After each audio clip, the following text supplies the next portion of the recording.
इस वीडियो में अपन बात करेंगे भाई आज के IBPS PO एग्ज़ाम के बारे में। तो मेरा एग्ज़ाम था सेकंड शिफ्ट में 10:30 बजे से जो शिफ्ट थी।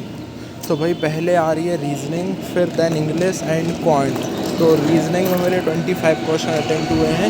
रीजनिंग में थी भाई जो पज़ल थी, एक जो छः मंथ होते हैं, मई जून जुलाई अगस्त सितंबर अक्टूबर, 6 मंथ थे। मंथ के बाद उसमें वेरिएबल भी था, तो ये 6 मंथ की पज़ल ये बन गई थी। ठीक है, फिर इसके बाद एक ऑर्डर रैंकिंग थी। ऑर्डर रैंकिंग के क्वेश्चन भी थे, शायद 4 थे या 5 थे, वो ऑर्डर रैंकिंग भी बन गई थी। फिर इसके बाद जो 14 मेंबर्स की पज़ल होती है भाई नॉर्थ साउथ वाली, वो पज़ल जो थी थोड़ी सी ट्रिकी थी, वो मैंने एक बार के लिए उठा ली थी, लेकिन भाई वो बनी नहीं मेरे से, तो मैंने 2 मिनट टाइम कंज्यूम करके उसको छोड़ दिया। फिर भाई रीजनिंग में और आगे था, एक और पज़ल थी, वो मुझे याद नहीं, वो मेरे छूट गई। तो मेरे 25 अटैम्प्ट हुए हैं और 10 जो थी 2 पज़ल थी वो मैंने छोड़ दी है। कहाँ जाएंगे? इसके बाद फिर आता है भाई और बाकी के मिसलेनियस क्वेश्चन थे। एक ऑड वन आउट था और ऑड वन आउट के साथ स्लॉक्स थे और एक डायरेक्शन सेंस था जो कि पहले ही आया था, ईजी था, वो आ रहा था। और भाई ब्लड रिलेशन अपन जो बोलते हैं थोड़ा ट्रिकी था, वो ईजी था, ब्लड रिलेशन हो गया था। इसके भाई बाद जो आता है इंग्लिश सेक्शन। भाई इंग्लिश सेक्शन थोड़ा सा मुझे मतलब पैसेज और क्लोज टेस्ट था, वो थोड़ा ट्रिकी लगा। बाकी सेंटेंस रीअरेंजमेंट था, वो इजी था, आराम से हो रहा था। तो उसमें मेरे अटैम्प्ट हुए हैं 21। तो रीजनिंग मतलब इंग्लिश के जो 10 क्वेश्चन थे वो डूएबल लग रहे थे। एक वो सेंटेंस रीअरेंजमेंट और रॉन्ग स्पेल्ड। फिर इसके बाद आता है क्वांट। तो क्वांट में मेरे जो अटैम्प्ट हुए हैं वो 30 अटैम्प्ट हुए हैं क्वांट में। क्वांट में भाई 3 तो DI थी। एक DI जो थी वो थी टेबल DI, उसमें एक में दे रखा था एक साइड टोटल और एक में परसेंटेज दे रखा था दूसरी साइड। तो वो जो परसेंटेज वाला था वो फ्रैक्शन में था, मतलब 5/17, 2/11 ऐसा कुछ फ्रैक्शन था। ये थोड़ा सा नॉइज़ आ रहा होगा।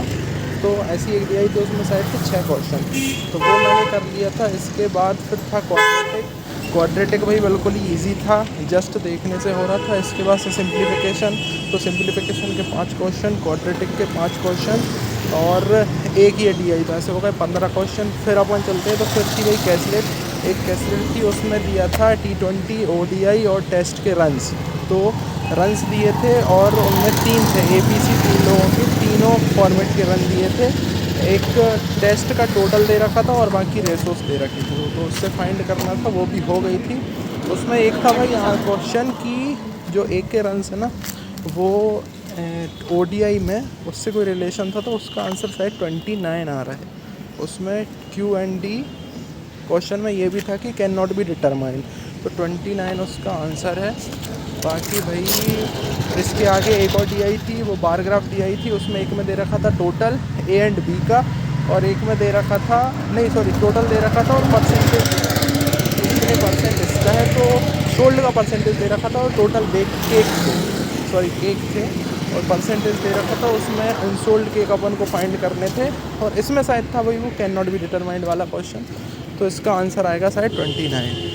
ठीक है, तो बाकी क्वांट मेरे 30 अटैम्प्ट हुए हैं, ऐसे टोटल मेरे अटैम्प्ट 76 हुए हैं। और पेपर जस्ट थोड़ा सा मुझे ईजी लगा, बाकी पता नहीं, अब लोगों के लेवल पे डिपेंड करता है। तो कट ऑफ तो भाई अंडर 60 ही रहने वाली है, 60 भी टच ना करेगा, 55 52 हो। तो ये था भाई मेरा छोटा सा एनालिसिस। बाकी भाई लास्ट ईयर मेंस में मेरे 72 स्कोर आया है। मेरी लेटर राइटिंग के कारण कट ऑफ क्लियर नहीं हुई थी, तो मेंस की वीडियोस मैं अब लेके आऊँगा, मेनली क्वांट की, जिसमें मैंने 24 मार्क्स स्कोर किया था मेंस में IBPS PO के लास्ट ईयर। लेकिन मैं इंटरव्यू देने नहीं जा पाया था लेटर राइटिंग। ठीक है, तो इस वीडियो में इतना ही। Thank you.